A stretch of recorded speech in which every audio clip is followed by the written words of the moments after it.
நண்பர்கள் அனைவருக்கும் வணக்கம். இன்னைக்கு 7ஆம் பாவத்தை பற்றி பார்க்க போகிறோம். ஒரு சிலருக்கு திருமண வாழ்க்கை அப்படிங்கிறது நடக்குமா சார், நடக்காதா சார், சார் எனக்கு கல்யாணம் உண்டா இல்லையா அப்படிங்கிறத கேள்விக்குறியாயிருது. ஏன் அப்படி நடக்குது?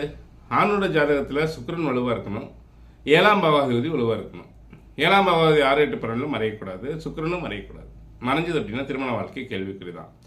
அதே மாதிரி பெண்ணோட ஜாதகத்தில் செவ்வாய் மறையக்கூடாது, பாவகிரகத்தோடு சேரக்கூடாது ஆச்சுங்களா.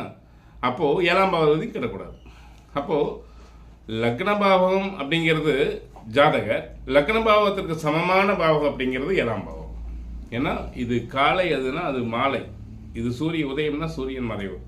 எந்த விதத்திலையும் நமக்கு சமமான பாவகம் சமூகம் 7ஆம் பாவகம். நம்மோடு பழகக்கூடிய இணைந்து செல்லக்கூடிய நபர்கள் நமக்கு சமமான நபர்கள்னு பேர்.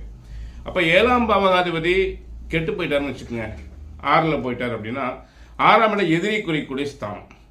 அப்போ அந்த எதிரி அப்படின்னு சொன்னா 6ஆம் பாவம். அப்போ 7ஆம் பாவம் 6க்கு போயிட்டாருன்னா மனைவி எதிரியா வருவா. அதாவது காப்பியில் சர்க்கரைக்கு பதிலாக வெஸ்த போட்டு கொடுக்கக்கூடிய அப்படின்னு சொல்லுவாங்க. 7க்குடையவன் 6ல் இருக்கும் பொழுது. அப்போ திருமண உறவை முறித்து டைவர்ஸ் அப்படின்னு நிலைக்கு கொண்டு போகிற இடம். 8ஆம் இடம் அவமானத்தையும் பெருந்துன்பத்தையும் கஷ்டத்தையும் கொடுக்கக்கூடிய இடம். அப்போ 7ஆம் பாவம் 8க்கு போறாரு. 12ஆம் இடம் அப்படிங்கிறது லக்ன பாவத்தை இயங்க விடாமல் தடுக்கக்கூடிய பாவம். அப்போ 7ஆம் பாவம் 6, 8, 12 போய் வரும் பொழுது ரொம்ப ஒரு பாதிப்பான நிலை தான்.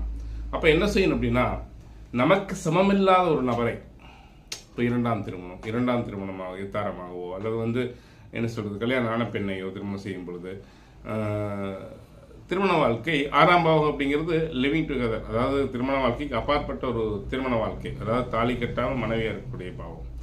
அதே மாதிரி திருமண வாழ்க்கைக்கு அப்பாற்பட்ட ஒரு நிலையில் இருக்கக்கூடிய வாழ்க்கை, மறைமுகமான வாழ்க்கை அப்படிங்கிற வாழ்க்கை 6ஆம் பாவம் தான். அப்போது திருமண வாழ்க்கையை முறிக்கக்கூடிய பாவம் அப்படிங்கிறதுனால ஒன்று வேறு ஜாதியிலையோ இல்லை ரொம்ப தூரத்துலேயோ இவங்களுடைய இனத்துக்கு சமம் இல்லாத ஒரு இடத்துல போய் திருமணம் செய்யும் பொழுது அந்த வாழ்க்கை ஓரளவுக்கு பாதிப்பு கொடுக்காமல் இருக்குது. ஓரளவுக்கு வாழ்க்கை ஓடும். இப்படி ஒன்று கல்யாணம் பண்ணி தான் அவனும் வாழ்ந்து தான் ஆகணும். அவங்களுக்கு ஆசாபாசங்கள் எண்ணங்கள் இருக்குமல்ல, அவங்களுக்கு ஒரு வாழ்க்கை துணை வேணுமல்ல, தனிநபராக வாழ முடியாதில்ல. அப்போது இந்த மாதிரி ஒரு நிலையில் போகும் பொழுது வாழ்க்கை அப்படியே சுமமாக போகுது அப்படிங்கிறத புரிஞ்சுக்குங்க. இது கர்மா, என்ன பண்ணுறது, வேறு வழி. அப்போ நமக்கு சமமான இடத்துல தான் திருமணம் வேணும், நம்முடைய மாமச்சன் இடத்துல தான் திருமணம் வேணும், நம்முடைய சமமான இடத்துல திருமணம் பண்ணணும், உலகம் அங்கீகரிக்கக்கூடிய திருமணம் வேணும் அப்படின்னா அங்கீகரிக்காது.